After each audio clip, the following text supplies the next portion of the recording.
Hi, I'm Tina Bennett, and today we're going to talk about an attorney's expectation about what occurs in family court and a client's expectation about what's supposed to happen in family court. Sometimes the attorney's expectation is different than what the client's expectation is.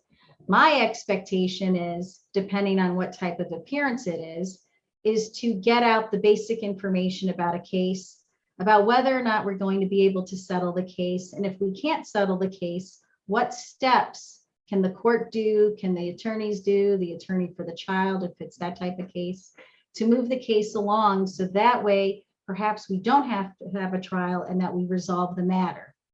A client's expectation might be at a proceeding is that they want to get every bit of detail out so that the judge hears the information they want them to hear.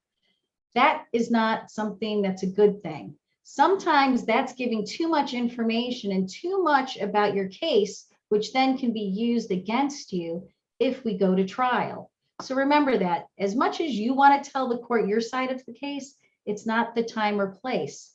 You just need to sit back, relax, rely on your attorney's advice to say the things they need to say to get the point across.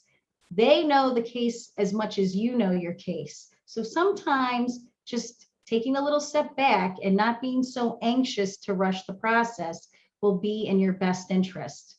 And that also occurs at trial. Remember, you hired an attorney for a reason. Don't be that person sitting next to your attorney who is making mutterings. And when I mean mutterings, that could be saying curse words under your breath about the other side, like that FC or blah, blah. Because guess what? That judge can hear you.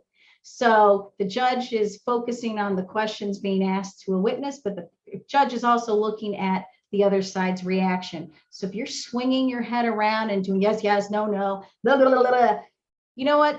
The one who's out of control is probably not the one who's the most legitimate in the court's eyes. So just remember, an attorney's trying to do their job at every phase of the matter. So just relax, go with the process and rely on their advice. If you don't like their advice, you can always pick up the phone, call another attorney and hire somebody who will better represent your interests. So Tina Bennett again, you know how to find me or don't find me.